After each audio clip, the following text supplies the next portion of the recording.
ولایت کا پہلا معنی محبت ہے۔ اس لحاظ سے ولی محبت کرنے والے کو کہتے ہیں۔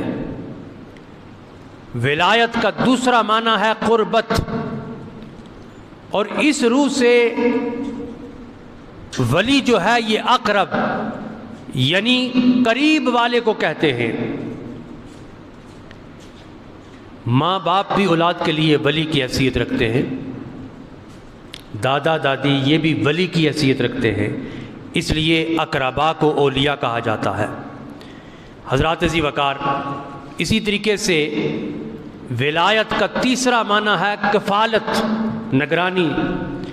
مثلا جب کوئی یہ کہتا ہے کہ فلاں فلاں کی نگرانی میں ہے یا فلاں فلاں کی کفالت میں ہے، تو اس سے مراد اس کی نگرانی مراد لی جائے گی۔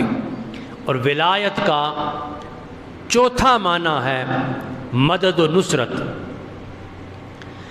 اس معنی کی روح سے جو ولی ہیں وہ مددگار کو کہتے ہیں۔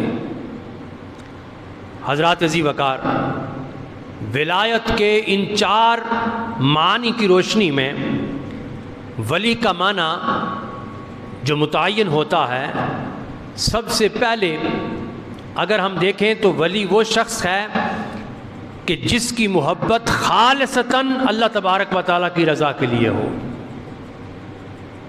نتیجتاً اللہ رب العالمین بھی اس سے محبت کرے گا، یعنی جو اللہ رب العالمین کو محبوب جانے گا تو اللہ تو ساری کائنات کا مالک اور خالق ہے، پھر اللہ بھی اس سے محبت کرے گا۔ اس لیے کہ اللہ رب العالمین کا فرمان ہے یحبہم ویحبونہ، وہ خود محبت فرماتا ہوگا اور وہ اس سے محبت کرتے ہوں گے۔ اس کا معنی یہ ہے، تو معلوم ہوا جب تک دو طرفہ رشتہ محبت بین العبد والمعبود، بین الخالق والمخلوق قائم نہ ہو جائے، اس وقت تک بندہ اللہ رب العالمین کا ولی نہیں۔ حدیث قدسی ہے، ارشاد فرمایا کہ ان اللہ قال من عاد لی ولیا فقد آذنتہ بالحرب۔ سرکار کائنات صلی اللہ علیہ وسلم نے ارشاد فرمایا، بے شک اللہ رب العالمین فرما رہا ہے کہ جس نے میرے ولی کے ساتھ دشمنی کی میں اس کے ساتھ اعلان جنگ کرتا ہوں۔ اور دوسری جگہ سرکار کائنات صلی اللہ علیہ وسلم نے ارشاد فرمایا کہ اللہ رب العالمین نے فرمایا کہ جس نے میرے ولی سے دشمنی کی اس کے ساتھ میں اعلان جنگ کرتا ہوں۔ دوسرے مقام پر فرمایا کہ میرا جو بندہ ہے وہ نوافل کے ذریعے میرا قرب حاصل کرتا ہے، یعنی بندگی کے ذریعے، چاہے وہ نوافل ہو، صدقہ و خیرات ہو، عبادات ہو، کوئی بھی ہو، وہ اللہ رب العالمین کے حضور جھکتا ہے، اور اس کے جھکنے کا مقصد فقط اتنا ہے کہ میں اللہ رب العالمین کو راضی کر لوں۔ تو فرمایا وہ نوافل کے ذریعے، بندگی کے ذریعے میرے قریب ہوتا ہے۔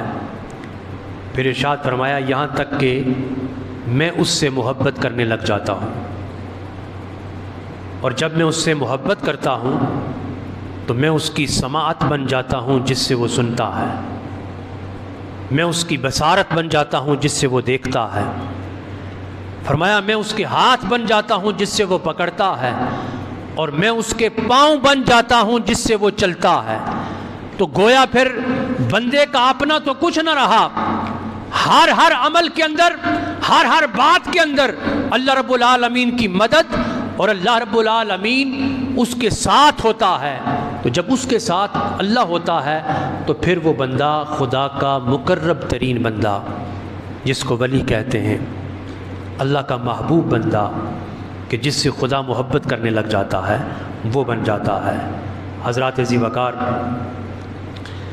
اب ان چیزوں کا فائدہ جو ہے وہ یہ ہوتا ہے کہ بندے نے زندگی تو ویسے بھی گزارنی ہے، لیکن قدم قدم کے اوپر اگر اللہ تبارک و تعالیٰ کہ اوامر اور نواہی کو ملحوظ خاطر رکھ کر وہ زندگی گزارے گا تو یقیناً اس کی زندگی کا ہر لمحہ اللہ رب العالمین کی بندگی میں گزرے گا۔ اور جب خدا کی بندگی کے اندر اس کا ہر لمحہ ہر سانس اللہ رب العالمین کے سامنے جو گزرنے والی ہے اللہ کی نظر میں ہوگا تو پھر اسے کسی شے کا غم اور خوف نہیں ہوگا، جس کے متعلق قرآن کہتا ہے کہ الا ان اولیاء اللہ لا خوف علیہم ولا هم یحزنون۔